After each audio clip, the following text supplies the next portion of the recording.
would start this video by giving you a quick tour of the new notebook that I chose for the year 2021. My last notebook was a Leuchtturm 1917, which I actually started in 2017 and lasted me quite a while because I stopped journaling for a while. This year I was looking for something that had better quality paper, but was not too thick. I don't like 160 GSM, and this I think only has 100. It's a dotted notebook. All the pages are detachable. It comes with a pocket at the back and a pen loop, which is something I used to add to my previous journals. I never had one that came with one already attached. And it's got this stag on the cover, which I absolutely love, reminds me of Harry Potter, and the pine green is just beautiful as well. So I made a quick pen test page, and I wanted to test some colours but also my just regular ink pens, and I have a pretty big collection of Tombows, which I used to have sorted in cold and warm colours, and you can see that this blue is not pointing the right way up. And for this year I wanted to do something a bit different. I wanted to create a cohesive colour palette, and so I thought I would swatch my colours and try and identify some neutrals that would look good together. And you can see that I'd already tested a few colours, but the coral was just too bright, and this green and orange are just a bit too bright as well. So I'm just going through the colours and sorting them between the neutrals, which go to the top, and the ones that are a bit too bright. Maybe I'll use them in the summer, but for the first 6 months of the year, which I will be planning in this journal, I want to stay within this cool neutral palette, and you can see I'm finding 7 colours within my collection to add to the first few ones I picked out. Now I'm just making a cheat sheet of the colours that I picked, and there are quite a few greys and greens and blues, and then a few beiges as well, and a light pink. And whenever I want to choose a colour, or if I mix my pens, I can go back to this, and this is the list I'll be going with for this year. And we can start the planning now. So I planned everything in advance on my iPad, and throughout the video, you can't really see it, but I'm referencing those sketches that I made before. So I just created a background with some light colours and random lines, and now I'm tracing out the numbers for 2021, which I'm writing in this sort of uneven block letter font, which reminds me of the London Olympics logo. I don't know if you remember. These were quite similar. And I'm just tracing the outline, which I will later fill in. I'm trying my best to have a steady hand, which is not really easy, especially because I'm filming this on a very small background. I'm not at a desk or anything. The box that you can see in the background is just the entire surface I'm working with, and there's a tripod in the way, so it makes the whole thing kind of tricky. But a good tip if you want to have straight lines is to move the entire arm, not just the fingers. And also, if you're using a brush pen, which I'm now, I find that the straighter line comes from the tip, and that's why I keep turning the journal around, is so that the tip of the pen follows the outline.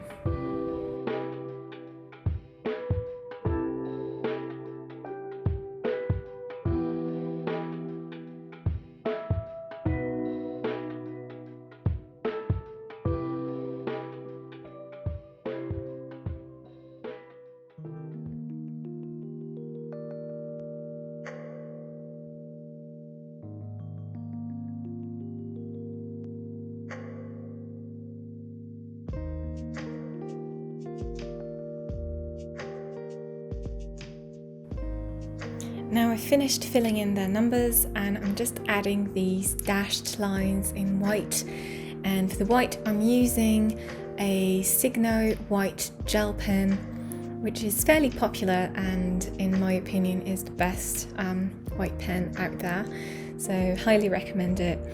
And before I was using for the black, I was using the Faber Castell artist brush pen,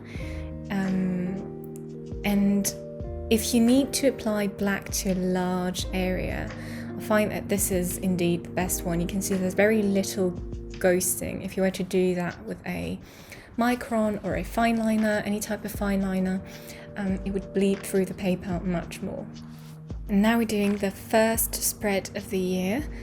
Actually, the first two spreads are going to be my yearly calendar and as well future log, which is where I will input any event or task that needs to happen in future months, for which I've not prepared the layout already. And so I just have some empty space in the center of the page to write down notes, and on the sides I have small calendars which I will be able to refer to when I'm planning my monthly covers, for example. It's very easy to mess up the numbers on the calendars, and my trick for this is to write down in pencil the first and the last day of the month, as well as the first and last numbers of the week. So for me that's Mondays and Sundays. And if you do that, you're probably going to make mistakes anyways, which I did for November, which I wrote on an 8-day week, which didn't work obviously, but at least you're going to realise very soon that you made a mistake, and you'll have minimal damage. And you can see this is how I would plan in advance on my iPad, which allows to make mistakes and figure out placements and such. If you'd be interested in me sharing an empty Procreate template, this is something that I could do. I find it really useful to plan in advance. At first I wanted to actually journal on the iPad, but I really don't like it. Much prefer working on paper. And so a little bit about this spread.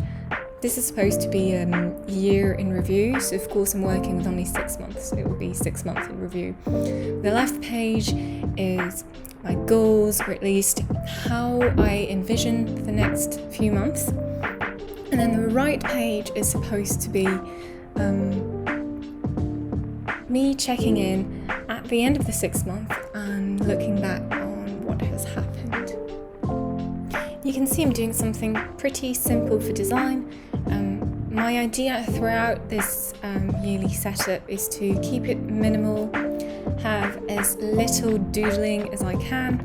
I find it's much easier to have a cohesive look if you just play with fonts and use the same types of lines. And so for that, it's fairly easy. I only use fineliners, this bold gel pen for thicker lines in black, and Tombows.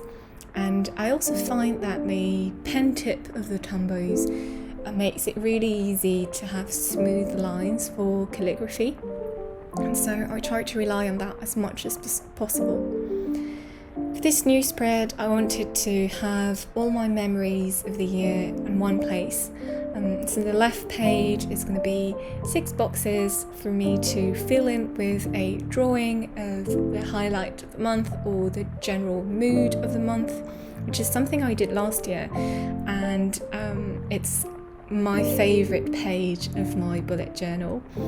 And on the right page I wanted to keep track of trips. Of course, I'm not sure there's going to be many trips, but I think maybe if we're not allowed to travel, I will write down, trip to the grocery store or anything. At least it will be a reflection of what happened during those months. Now we're entering the health section of the bullet journal, and my health log is fairly easy. It's just a place to keep track of doctor appointments and what happened, so the right page is just left blank for me to take notes. And the second page is going to be to track my cycle and my sleep. So both pages are going to look fairly similar. One tracking my menstruation cycle and the other one just tracking very short and very long nights. I don't really care for how many hours I slept each night. I just want to know when has there been nights where I slept less than 7 hours or less than 6 hours, and when I was able to sleep for, let's say, more than 8:30 or 9 hours. And you're soon going to see that I actually completely mess up this layout. I originally planned to have this for 12 months, but then I realised that the notebook did not have enough pages for that, and so I changed my mind and planned for 6, but forgot to offset the month's columns. And so I'm just correcting the weeks with a white pen and then remaking them in the correct place with this border line. And the fact that the new lines are much heavier create enough contrast for the white corrections to disappear, even though the paper is cream and not really white. In the end, I think it's not too bad. I mean, you can see that I messed up, but it's not a complete disaster. And I'm also going back over the title with a darker colour because you couldn't really read anything in light pink that I used previously.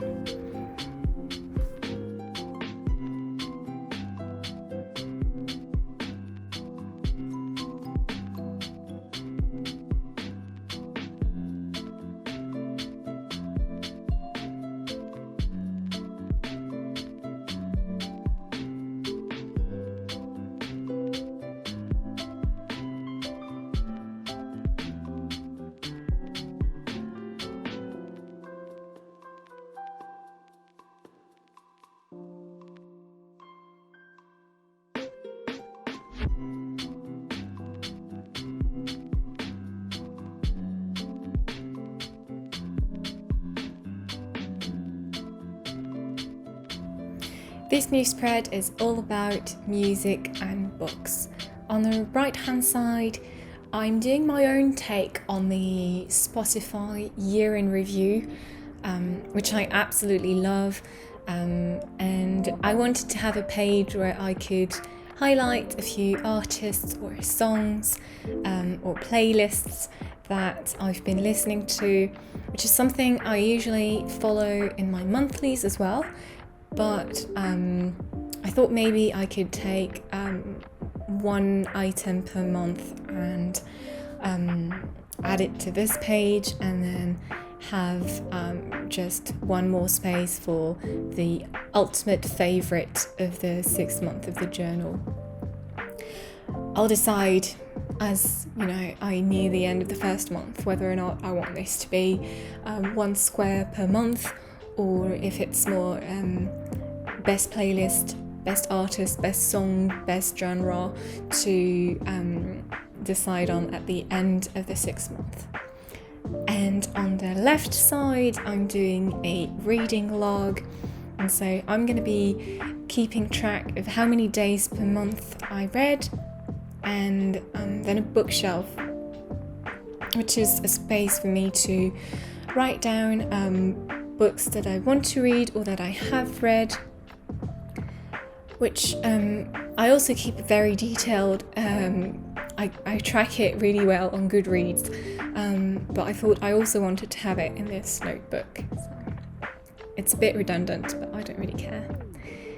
This new spread is beginning a new section in the yearly plan, which is all about money and finances, and so this page is about tracking the different types of income that I have, and also a place to brainstorm new business ideas or income source ideas, so on the right side. And on the left side, I'm going to be tracking each month where my income is coming from, and the idea is not to have numbers but to have the detailed source. So for example, I will have my salary, which I will not have in the first few months of the year.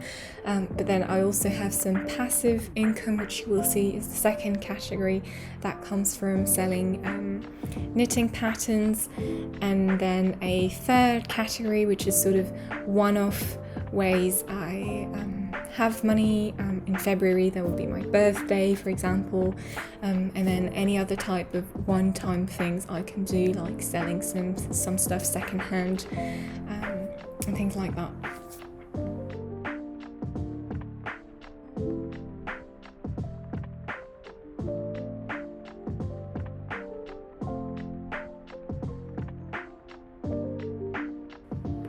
The second spread is more about the actual numbers.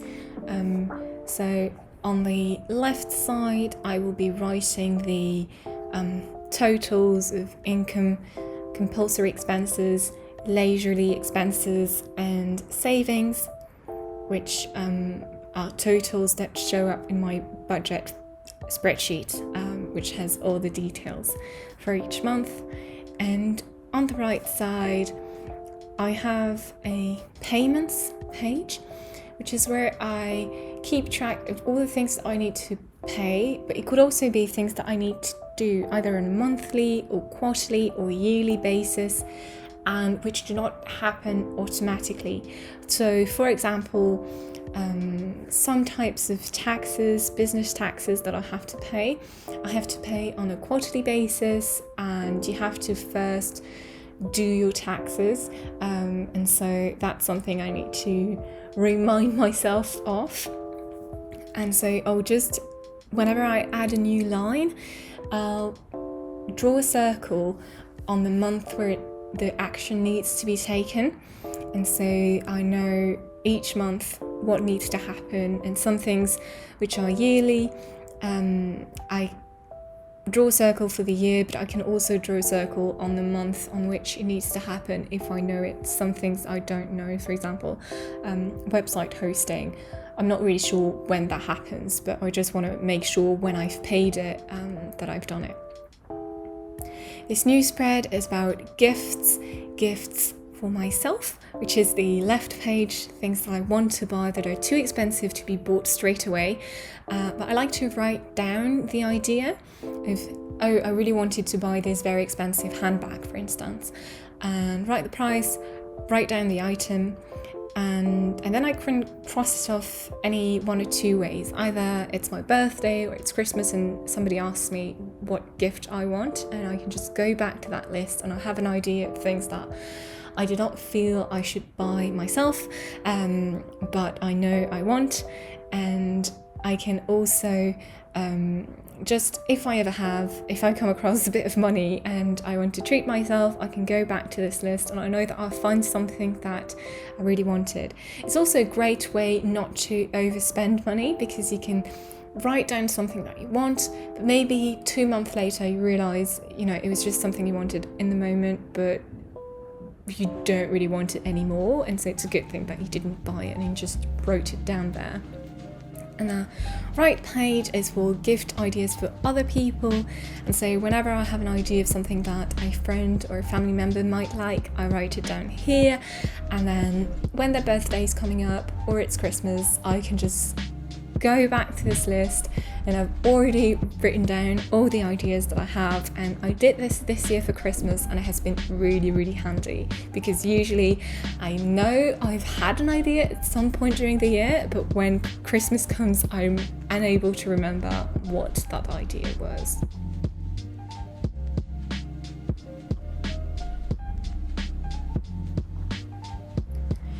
This is the final spread of the notebook, and it is a way for me to keep track of KPIs. So I've got my monthly KPIs, which are all related to Instagram and my crafting life. So I keep track of Instagram posts, Instagram followers, knitting pattern sales, and items made. And usually there's a strong correlation between items made, Instagram posts, and sales. And followers, unfortunately, does not seem to change much based on this activity. I'm not posting enough on Instagram to please the algorithm, so it's just been going down, but I don't really care. And the right hand side, Wanikani, is the service that I'm using to learn Japanese kanji. And so there are basically 5 different levels of mastery for about 2,000 kanjis. And so I just want to keep track at the end of each month which level I'm at and how many kanjis I have at each level of mastery. And I've been doing that since I started in August, and I made good progress for the first few months, but I sort of lost my steam in end of October, November. So I'm hoping that I will be able, by having, made this spread, I will be able to find my motivation back and just get on with it. I'm just leaving one spread blank in case I come up with something else I want to track, but then there will be my monthly cover for January, and usually what I have is just a square with a very small illustration in it and a monthly calendar, and I try and keep it very simple. Now it's time for the final flip through, and I'm not going to be commenting much. I just hope that you like this video, and do let me know in the comments whether or not you've already planned for this year, whether or not you are a journaler, and if you want to try bullet journaling. I just want to say that it doesn't need to be very artsy and craftsy, and hopefully this video has shown you that you can have a very nice and cohesive look without many doodles. And actually I find that it's a bit hard to keep it cohesive with doodles, and you need to be very good at art to do that, but using some simple standard titles and shapes can really help you achieve something that's beautiful and that will make you want to write in it every day.